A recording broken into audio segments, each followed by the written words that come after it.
Lieutenant commander अभिषेक। राधे राधे राधे महाराज जी। राधे राधे महाराज जी। महाराज जी, मैं भारतीय नौसेना में काम करता हूँ।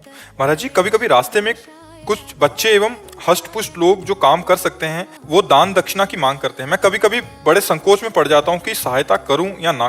नहीं, मुझे ऐसा लगता है कि अर्थ की डायरेक्ट सहायता बहुत विचार से करनी चाहिए। रुपया देना बहुत विचार पूर्वक, क्योंकि वो मदिरा पी सकता है, आपके पैसे से वो मांस खरीद सकता है, वो गलत आचरणों में जुआ खेल सकता है, वो ड्रग्स ले सकता है। तो अगर आपको शरीर पोषण के लिए चाहिए तो हम भोजन दे सकते हैं। जहां नजदीक भोजनालय हो आप हमारे सामने पाइए, पैसा हम उसको दे देते हैं या भोजन खरीद के दे देते हैं। अगर सर्दी लग रही है आपको तो हम हमारी जितनी सामर्थ्य है हम आपको वस्त्र दे सकते हैं। अन्यथा अर्थ देने में पहले हमें जांच करना पड़ेगा कि अर्थ का सदुपयोग होगा कि दुरुपयोग। अगर दुरुपयोग हुआ तो आप हिस्सेदार बने, वो पाप आपको लगेगा। तो इसीलिए जहां धन दिया जाता है तो वहां पात्रता की, लेकिन भोजन में पात्रता की जरूरत नहीं। भोजन का सब अधिकारी है। ठंडी लग रही, वस्त्र देने में पात्रता की है वो, पर पैसा देने में पात्रता की बात देखनी है कि पैसा बहुत संभल के दे। नहीं तो आप मान लो 2 किलो सेव खरीद लिए, एक एक सबको दे दिए। आपको अगर ऐसा लगता है 10-20 समोसा खरीद लिए, एक एक सबको दे दिए, हो गया। अर्थ देने के लिए हमारी थोड़ी बुद्धि कहती कि सावधान होकर के ही देना चाहिए, क्योंकि प्रायः लोग दुरुपयोग करते हैं। कोई अर्थ का सदुपयोग करता उन्हें प्रायः दुरुपयोग करते हैं। कोई न कोई व्यसन, कोई न कोई नशा आदि ऐसे ना। तो हम नशा के लिए पैसे नहीं कमा रहे। हमारा पेट भूखा है तो आप भोजन पा लीजिए, सर्दी लग रही तो हमें से जो बना वो हम आपको वस्त्र दे सकते हैं अंदर। आपने आगे लिखा है कि कुछ लोगों ने इसको व्यवसाय भी बना लिया। हाँ, बिल्कुल बिल्कुल व्यवसाय नहीं, बहुत तरह की सब। तो हम इतना ही प्रार्थना करेंगे कि जिसकी श्रद्धा हो 1 दर्जन केला ले लो, 2-2 बांट दो, फल बांट दो, भोजन दे दो, आवश्यक हो तो उचित वस्त्र दे दो, बस इससे काम चल जाएगा।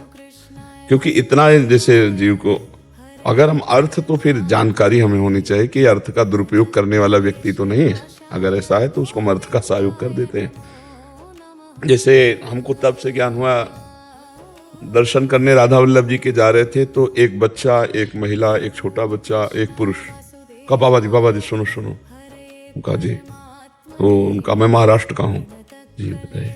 तो ट्रेन में हमारा मथुरा में सब कुछ लूट गया, मैं वृंदावन पैदल आया हूँ, तो यहाँ दर्शन भी कर लिए और वापस जाने के लिए पैसे नहीं दे सकते। और दूसरे दिन देखा वो दूसरे व्यक्ति को फंसा के खड़ा किए हुए, वो हमसे बात ही नहीं किया। वो तो जिस आदमी को फंसा रहे थे वो तो चला गया, वो हमसे बात ही नहीं किया, चल दिए। तो हमें लगा इनका मतलब व्यापार है, क्योंकि ऐसे मांगने में 10-20 रुपया देंगे और किराए की उसमें, अब बच्चा है, स्त्री है, बेटा है, तो लगता है कि बात सत्य होगी। हो सकता है इनकी जेब कट गई, हो सकता है इनकी बैग कोई उठा ले गया हो। फ्रॉड को पहचानना, क्योंकि फ्रॉड जो झूठ है, छल कपट है, इतनी सफाई से किया जाता है कि अपने लोग तो समझ ही नहीं सकते। वो तो अगर दूसरे दिन दिखाई नहीं देता तो हमारी समझ में नहीं आता। फिर हमें समझ में आया कि मतलब इतनी जोर का, तो हमको दान पुण्य बहुत संभाल के करना है, बहुत संभाल के करना है। बहुत से ऐसे जो मदिरा पान करते हैं, जो ड्रग्स लेते हैं, तो हमको अर्थ का बहुत सोच समझ के दान करना है। किसी का एक्सीडेंट हुआ है, अब वो कौन है मत देखो, उठा के ले जाओ, अस्पताल में ले जाओ, 10,000 50,000 लगा दो, कोई परेशानी नहीं। उस समय आवश्यक था और वो पात्र था, लेकिन वो बैठा है और पैसा मांग रहा है। आप उससे कहो 1 सेव ले लो, कहेगा नहीं, रुपया दे दो, एक ही देना चाहते तो एक ही दे दो। मतलब क्या है?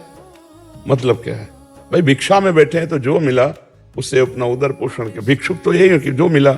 लेकिन आप देखना, आप 2 केला देना चाहो तो मुश्किल ही हो, तो कहेंगे 1 रुपया देना चाहो तो 1 रुपया दे दो। पैसे की मांग होगी।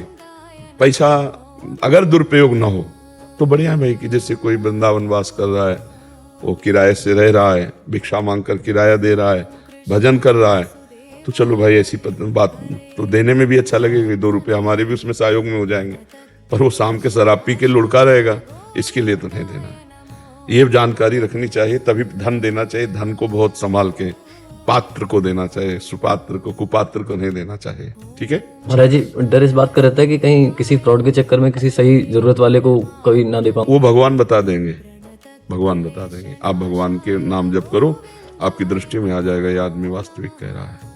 मतलब हम समाज ज्वाइन नहीं किया, जिंदगी में समाज यही ज्वाइन कर रहे हैं, आप ये समझ लो। नहीं तो गंगा किनारे के एक वही गंगा स्नान जो मिल गया, खाया पिया, सर्दी गर्मी बरसात सब, हमें संसार का ज्ञान नहीं। संसार का ज्ञान तो आप लोगों से हुआ है हमें, क्योंकि प्रवीण बुद्धि है, आपकी बात सुनते हैं, आपकी बात समझते हैं। अच्छा ऐसा भी हो रहा है, क्योंकि संसार में कभी नहीं घुसे, संसार में कभी घुसे ही नहीं। गंगा किनारे से काशी, काशी से वृंदावन, वृंदावन से अब समाज में, तो अब हमें समाज का ज्ञान हो रहा है।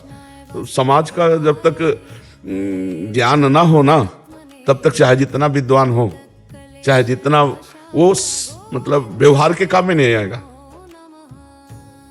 सोना शुद्ध जो है ना, उसका गहना नहीं बनता, उसमें मिलावट होनी चाहिए। तो जैसे शुद्ध ज्ञान, अब उसमें मिलावट हुई तुम्हारी, तब तुम हमारी बात समझ पा रहे हो। अगर शुद्ध हितधाम में कैसा प्रवचन था, हितधाम, हाँ, उस समय प्रथा यह चल गई थी कि बाबा का कोई 1 हफ्ता 10 दिन सत्संग सुन ले तो चप्पल जूता कपड़ा सब उतार के फेंक देगा, ऐसा था। तो इसलिए जो सही आदमी होगा तो भगवान अंदर आपके प्रेरणा कर देंगे कि इसको देना चाहिए। तो बहुत समस्या है, सत्य समझना भगवान की बस की बात है, अपनी बस की बात नहीं। तो भगवान से प्रार्थना करो, जब किसी को आवश्यक हो भगवान हमें संकेत कर देना, हम सेवा कर देंगे, क्योंकि वस्तु आपकी है और आपको ही देना है। तो आप संकेत कर देना, जहां से लेना वो आपको संकेत कर देंगे, धोखा नहीं होगा। अगर भगवान को साक्षी रखोगे तो धोखा नहीं होगा। नेत्रों में समझ में आ जाएगा फ्रॉड आदमी या सत्य आदमी, ठीक है।